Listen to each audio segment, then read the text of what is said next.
Do you know your AC runs roughly 3,600 hours per year? That's like driving your car 180,000 miles. How many times would you bring your car in for service? What about your AC? Clearly, AC systems in Florida are like a marathon runner, dealing with hot temperatures and high humidity. Regular maintenance is extremely important to your system's health. In fact, all AC manufacturers, the EPA, and the Department of Energy all recommend cleaning and maintenance for AC systems once to twice per year, and state that you should expect a 5 to 15% energy savings. We've seen a lot of clogged drains and stressed customers. Imagine coming home to a hot, uncomfortable house.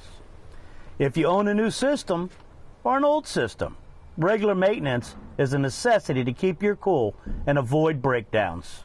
Contact Speedy to find out about our maintenance plan.